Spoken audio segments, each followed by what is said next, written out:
Class 9th के MP board के विद्यार्थियों, देखिए इस वीडियो के अंतर्गत स्टैंडर्ड मैथ का मेन एग्जाम के लिए मॉडल पेपर समझेंगे हम फुल सॉल्यूशन के साथ में, जो Hindi version plus English version में रहेगा। 6 मॉडल पेपर आपको हर एक विषय के हम प्रोवाइड करवा रहे हैं फुल सॉल्यूशन के साथ में। तो प्रॉपर काम आपका इन 6 मॉडल पेपर में हो जाएगा। आप आराम से इन 6 मॉडल पेपर को कंप्लीट करें। चैनल पर जाकर प्लेलिस्ट चेकआउट करें, वहां से इनको कंप्लीट करें। चलिए तो बढ़ते हैं, बिना टाइम वेस्ट किए वीडियो को शुरू करते हैं और प्रश्न को समझते हैं। तो देखिए, पहला प्रश्न है, एक अपरिमेय संख्या का दशमलव प्रसार होता है अनवासनी आवृत्ति अनावाती, ठीक है, इसका आपका रहेगा सी। एक शून्यतर अचर बहुपद की घात होती है, तो शून्य रहेगी। कैसे रहेगी? शून्य। काटते तल में क्षैतिज रेखा को कहा जाता है एक्स अक्ष। क्या कहेंगे? एक्स अक्ष। दो चर वाले रैखिक समीकरण का मानक रूप है, तो दो चर वाले समीकरण का A X plus B Y plus C equal 0। A equal नहीं रहेगा 0 और बी इक्वल भी नहीं है 0, ठीक है। एक समद्विबाहु त्रिभुज की बराबर भुजाओं के सम्मुख कोण होते हैं। कैसे होते हैं? बराबर। गोले के पृष्ठीय क्षेत्रफल का सूत्र है, तो गोले के पृष्ठीय क्षेत्रफल का सूत्र है 4πr², ठीक है। चलिए इसके बाद ये आपके इंग्लिश वर्जन वालों के लिए,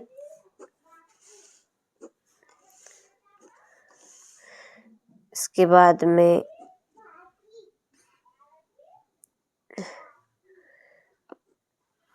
ठीक है। चलिए अब बढ़ते हैं रिक्त स्थान की ओर।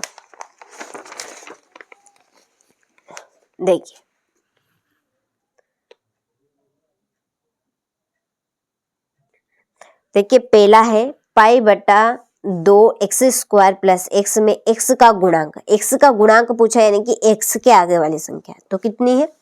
1 है। बिंदु 0-2 में भुज का मान है, तो देखिए आगे का भुज है और पीछे का क्या रहेगा? कोटि, ठीक है। आगे की संख्या भुज और पीछे की कोटि, तो इसमें भुज पूछा है, तो भुज का मान क्या होगा? 0। यदि 3y + 4 = 0 है, तो y का मान खाली स्थान होगा, तो y का मान होगा -4/3। समान त्रिज्याओं वाले दो वृत्त खाली स्थान होते हैं, सर्वांग सम। सर्वांग सम। अगला है, एक चतुर्भुज की विकर्ण परस्पर खाली स्थान होते हैं, प्रतिच्छेद।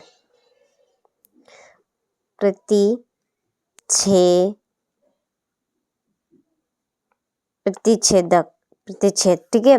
किसी वृत्त के केंद्र से किसी जीवा पर डाला गया लंब उसे खाली स्थान करता है। समद्विभाजित, समद्विभाजित,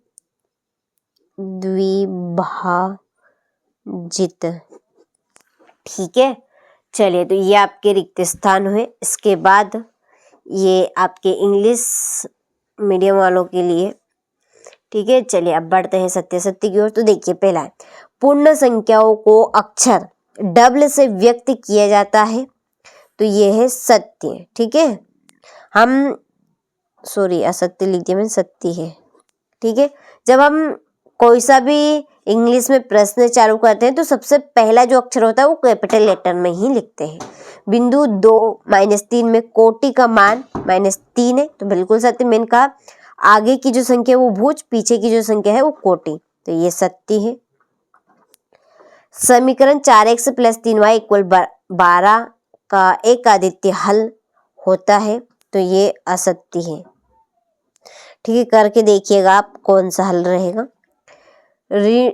ऋणु कोण का मान 90 डिग्री होता है, असत्य, क्योंकि 60 डिग्री होता है और तीनों कोणों का मान 180 डिग्री। समांतर चतुर्भुज का एक विकर्ण उसे 2 सर्वांगसम त्रिभुजों में विभाजित करता है, तो ये है सत्य। अगला है, एक ही वृत्तखंड के कोण बराबर होते हैं, तो सत्य है। ठीक है, चलिए तो यहाँ से आप स्क्रीनशॉट ले लीजिए और अच्छे से कंप्लीट करिएगा। इसके बाद ये आपके इंग्लिश वर्जन वालों के लिए हो गया। अब बढ़ते हैं जोड़ी की ओर। तो देखिए पहली जोड़ी है px इक्वल 3x का शून्यक 0, दो चरों वाले रैखिक समीकरण 3x माइनस 2y बराबर 0। सभी समकोण एक दूसरे के होते हैं बराबर। वे रेखाएं जो एक ही रेखा के समांतर हो परस्पर होती है समांतर। किसी समबाहु त्रिभुज के प्रत्येक कोण का मान 60 डिग्री होता है और आयत के प्रत्येक कोण का मान 180 डिग्री। ठीक है, चले तो ये जोड़ी के आपके नंबर हुए। इसके बाद ये इंग्लिश मीडियम वालों के लिए, ठीक है, आपके जोड़ी के नंबर लिख दिए हैं, तो अच्छे से आप स्क्रीनशॉट लेकर कंप्लीट करें। चलिए अगला प्रश्न है एक वाक्य में उत्तर। पहला है एक समबाहु त्रिभुज का परिमाप 60 मीटर है तो उसका क्षेत्रफल होगा, तो उसका क्षेत्रफल बनेगा 100 करनी 3 मीटर स्क्वायर। एक समांतर चतुर्भुज ABCD का विकर्ण AC कोण A को समद्विभाजित करता है तो ABCD होगा तो 77 डिग्री का। सॉरी, ये मैंने तीसरे का आंसर आपको बोल दिया। इसका रहेगा समचतुर्भुज। समचतुर्भुज। अगला है दी गई आकृति में AB समांतर CD और कोण APQ बराबर 50 डिग्री तथा कोण PRD इक्वल 127 डिग्री है तो y का मान होगा 77 डिग्री।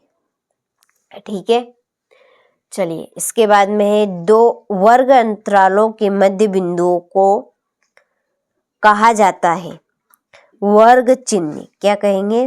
वर्ग चिन्ह। यदि बिंदु प्लस माइनस के रूप का है तो वह किस चतुर्थांश में स्थित होगा? द्वितीय चतुर्थांश में। किसमें? द्वितीय चतुर्थांश। यदि P Y equal Y square minus Y plus 1 तो P0 का मान होगा, तो P0 का मान होगा 1। कितना रहेगा? 1। ठीक है, चलिए तो आप अच्छे से स्क्रीनशॉट ले लीजिए। इसके बाद ये आपके इंग्लिश वर्जन वालों के लिए हो गया। चलिए छठा प्रश्न है 7/8 का दशमलव प्रसार ज्ञात कीजिए। 16/3/4। उपयुक्त सर्वसमीकरण का प्रयोग करके x + 8 x + 10 का गुणनखंड ज्ञात कीजिए। ठीक है, और ये आपका 9वां प्रश्न। देखिए क्वेश्चन नंबर 6 से 23 तक के प्रश्न की आंसर शीट हमने एप्लीकेशन के ऊपर डाल दी है। उसके लिए आप मोबाइल में प्ले स्टोर खोलेगा, यहाँ पर चैनल का नाम सर्च कीजिएगा। चैनल का नाम क्या है? NCERT coaching. ठीक है, NCERT कोचिंग सर्च किया, यहाँ पर एप्लीकेशन आ जाएगी इस तरह का इंटरफेस। इस पर क्लिक करना है, इंस्टॉल करना है, फिर ओपन जब आप इसको करेंगे तो रजिस्टर करने का ऑप्शन आएगा। तो इसके आगे की जो प्रोग्रेस है उसके लिए हमने सेपरेट वीडियो डाल दिया है चैनल पर, आप देख लीजिएगा। ठीक है, तो चैनल के ऊपर इस एप्लीकेशन के ऊपर आपको प्रॉपर प्योर चीज़ें मिलेगी, या एक शब्द में कहूँ तो एकदम पकी पकाई खीर इसके ऊपर मिलने वाली है। तो क्योंकि यूट्यूब पर पूरा संभव नहीं है, तो एप्लीकेशन के साथ जुड़े वहाँ पर आपको खास चीज़ें मिलेगी। कुछ कंटेंट फ्री रहे, कुछ पे आपको पेड करना पड़े, चार्ज लगेगा, कुछ पैसे देने पड़े। बस केवल 200 से 300 में आपका काम बन जाएगा। ठीक है, ज़्यादा भी नहीं है, बस मात्र 200 से 300 में। ठीक है, इस पे प्रॉपर चीज़ें आपको मिलेगी। और हम देखिए कुछ कंटेंट ऐसे भी निकालेंगे परीक्षा के दिन, उसके एक दिन पहले या उसी रात को, जो हम आपको यूट्यूब पर नहीं दे पाएंगे, वो केवल एप्लीकेशन पर ही संभव हो पाएगा। तो वो जो एप्लीकेशन के साथ जुड़े बच्चे हैं उनके पास ही पहुंचेगा, इसलिए आप भी इसको इंस्टॉल करें, रजिस्टर करवाएं और कोर्स में जुड़े। ठीक है, तो हमारा काम था बताने का, हमने आपको बता दिया है। तो आपको ठीक लगे तो आप करिए, और कोई सी भी चीज़ें पूछनी हो तो डिस्क्रिप्शन में नंबर दिए गए हैं, आप उन नंबर पे कॉल करके पूछ सकते हैं। कंफ्यूजन है क्या है कोई सा भी, तो आप आराम से बिन झिझक होकर पूछ सकते हैं। ठीक है, 11वां क्वेश्चन, के का मान ज्ञात करना है। इसमें एक्स का मान और वाई का मान दिया है, ये यहाँ पर सर्वसर्मिका रही है, इसके माध्यम से के का मान ज्ञात करना है। ये आपका 13वां प्रश्न। ठीक है, 13वां के बाद में ये रहा अगला प्रश्न आपका, अथवा 13वें का ये 14वां प्रश्न। चलिए जूम कर लेते हैं ताकि अच्छे से प्रश्न आप SAS सार्वम समता नियम लिखिए। ठीक है, ये है 16वां प्रश्न। उस गोले की त्रिज्या ज्ञात कीजिए जिसका पृष्ठीय क्षेत्रफल 154 सेंटीमीटर दिया गया है। ठीक है,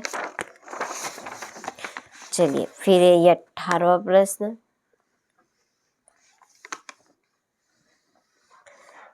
चलिए अथवा सहित हो गया। ये 19वां प्रश्न रहा आपका, 20वें का अथवा। ठीक है, चलिए 21वां प्रश्न, गुणनखंड करने हैं इनके आपको। ये 22वें का अथवा, और लास्ट 23वां प्रश्न हो गया। चलिए अब बस 23वें का अथवा बचा है आपका ये। ठीक है, चलिए आपने सारे प्रश्नों का अच्छे से स्क्रीनशॉट ले लिया होगा, अच्छे से कंप्लीट कीजिए ताकि आप अच्छे से अच्छे नंबर स्कोर कर सकें।